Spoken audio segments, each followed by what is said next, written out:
Good morning, welcome to Fairy and Spoil. I'm going to talk to you today about teaching your dog to take treats gently. So Hump's here at the back. When he came to us last year, he was horrendous for taking treats. I mean, it was understandable when you think about his past. But he would just like jump up and lunge at you and take them. So I had to teach him to take them nicely. Sometimes he forgets himself and he still does get overexcited and not take them great. But I'm going to show you, I'll go through with you in a minute what I did with him to teach him to do it. So at the moment, I'm just making my smoothie. I wanted to show you this because when I talked to you, was it a couple of weeks ago now, about anal glands, and I said to you about I give my dogs carrots every morning because they don't digest the carrots, and so it basically bulks up when they go to toilet, and it makes the anal glands empty. And this is what I'm talking about. So I'm just making my smoothie now. And then when I make it, I just give each one of the boys a piece of carrot like this size. I just wanted to show you that. So I'll just give these bits of carrot to the boys, and then I will show you what I did to actually teach Humps to take nicely. So while they're eating their carrot, let me just go through with you some of the things that I did do. The first thing I found was it's important to go down low to his level, because if I was holding out the treat too high, then he was jumping up to get it, which is understandable. And so I found that if I hold the treat lower than his head, that really helps with the lunging. The other thing I found was, let me take you over here to demonstrate this. Hump's eating his carrot. When I give him a treat, I don't ever give him, I would never give him this courgette, but I would never give him a treat like if I was holding it like that and there was some of the treat sticking out, because the temptation is that he's just going to grab that.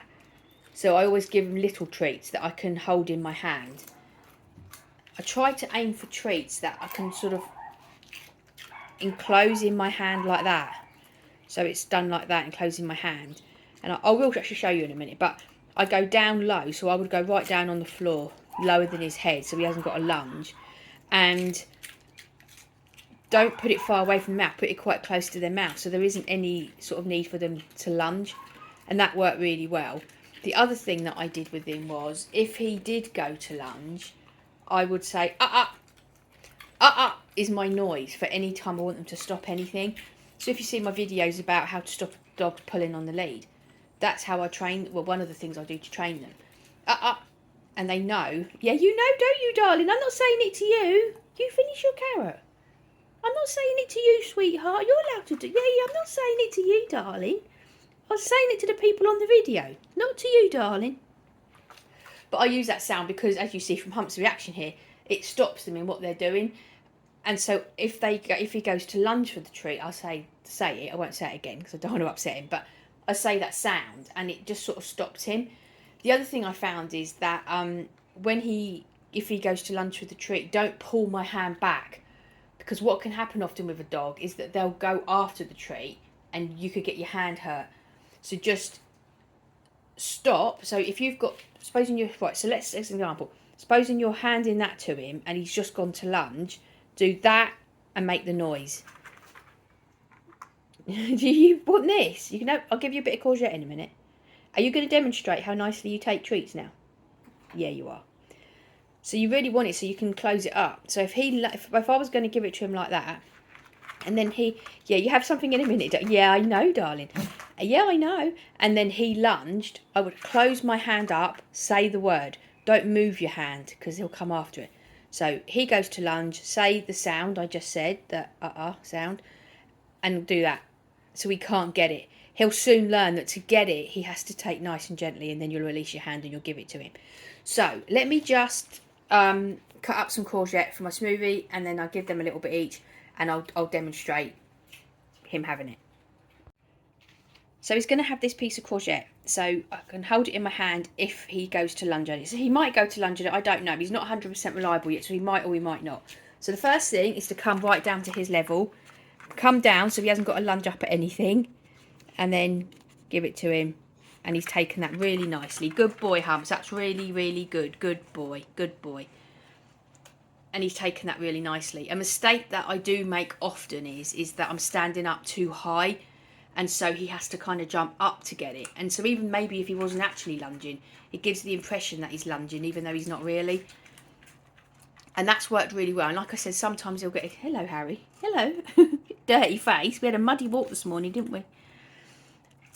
Sometimes he will forget himself and he will lunge. The other thing that I've learned that is important is that because I've got 3 dogs, sometimes if they're all standing close together because they want a treat. Do you want this bit of carrot? Do you want a piece of carrot? There we go. He's a good boy. Oh, he's a good boy. And you want another piece of courgette? There we go. And he's a good boy. Yeah, so sometimes I'll be dealing with treats, and because I've got 3 dogs, they will be standing quite close to each other for their treats.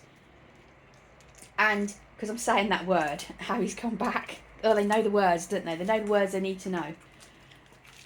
What will happen is I'll have 3 dogs, and if I supposing I'm just going to say tea, because I don't want everybody thinking, you know. Right, what am I trying to say? What I'm trying to say is, if I've got all 3 dogs near me wanting their teas, close to me, and I go to give one dog it, the other dog might think it's for them and go to take it. So not only will that encourage lunging, but it could cause a fight. So what I do is try to space them out if I can, so that they're not all on top of each other. But then what I do is I say the name of the dog that I'm giving the tea to. So Humps, and then give it to him. Harry, give it to him.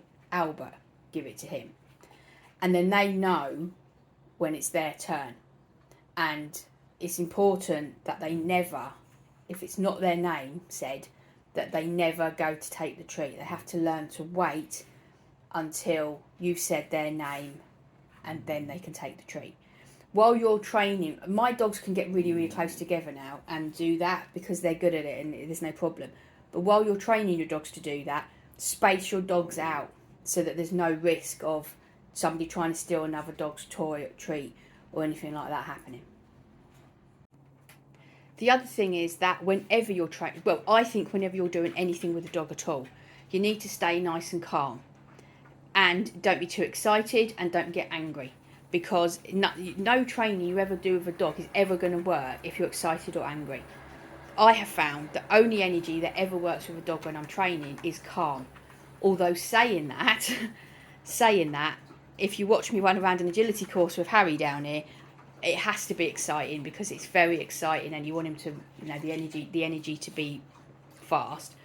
The other thing is if I'm training a dog, I'm really contradicting myself here in a way really, because the other thing is that if I'm training one of my boys and they do something right, I do get high pitch because that lets them know that it's exactly what I wanted them to do. I'm very happy about it and they get very excited and then they want to do it again.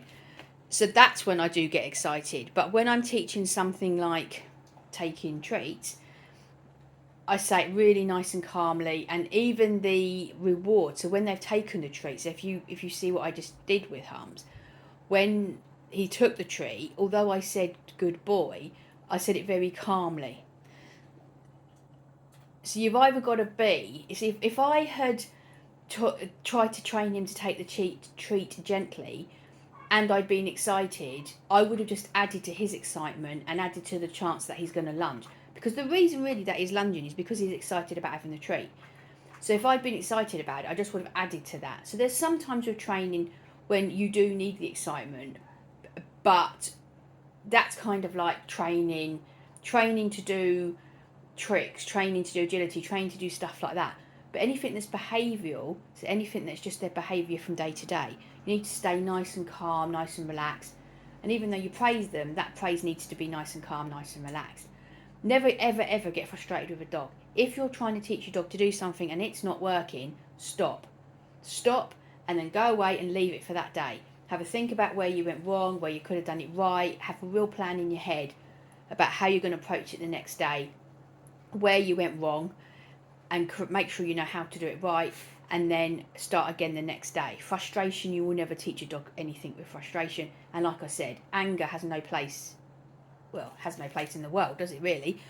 But it has no place when you're dealing with a dog. You will achieve nothing through anger ever with a dog. If you're feeling angry, you need to go away and have a word with yourself, because that's not on. You certainly will never teach a dog anything at all. I just want to give you a quick update on a couple of things. I'm going to be going down to 1 video a week because I'm going back to college to train to be a dog nutritionist.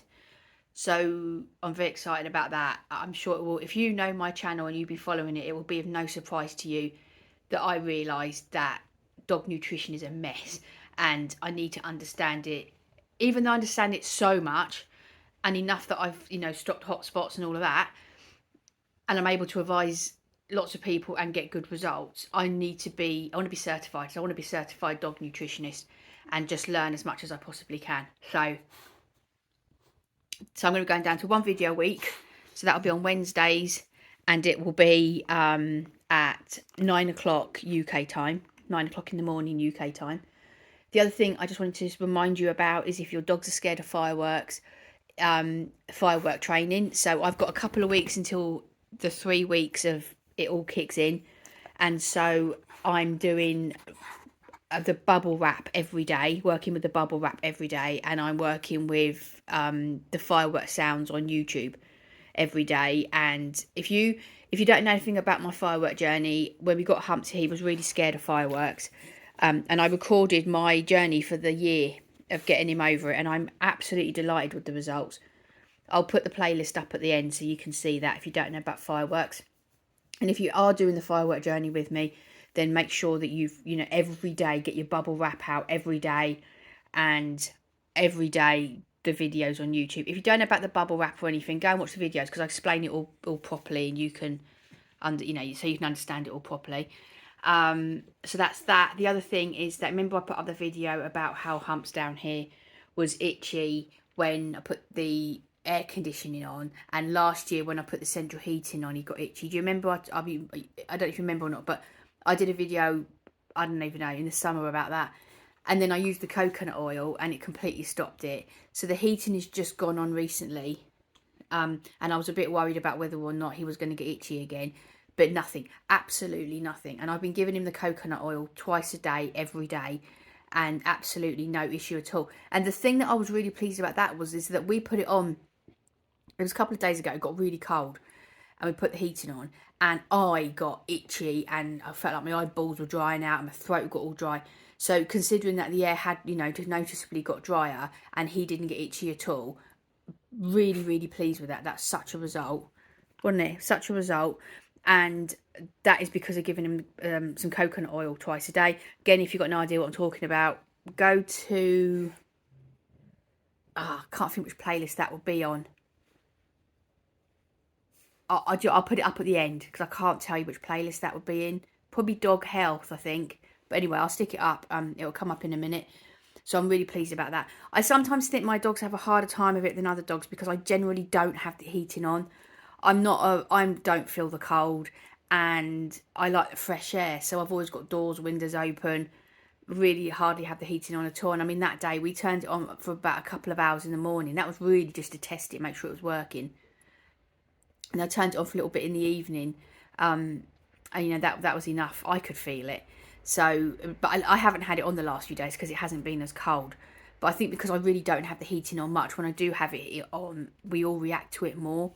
But so I haven't got it on at the moment, so that's fine. But the fact that was great shows the coconut oil continued to work. Absolutely delighted with that, because when we put the heating on last year, he ended up with big open sores where he was so itchy with it, so dry and itchy with it. So that's really, really pleased with those results as well. So if your dog's getting itchy around this time of year, well, it could be autumn and all of that. I've done a video about that, but it could be the heating. And I'll stick that up in a minute. So that's it. That's all my updates. So we've had a good week. It's been a good week. We're just coming into autumn now, middle of October now. So we're just coming into autumn now. So it's going to start to get a bit colder, but that's autumn's my favourite time of year. I think autumn and dogs really works well. So that's it. So you know where I am if you want to just talk to me, or if you've got a question. And I love hearing from you in comments. I love that a lot. So please say hello in comments or whatever you want to do.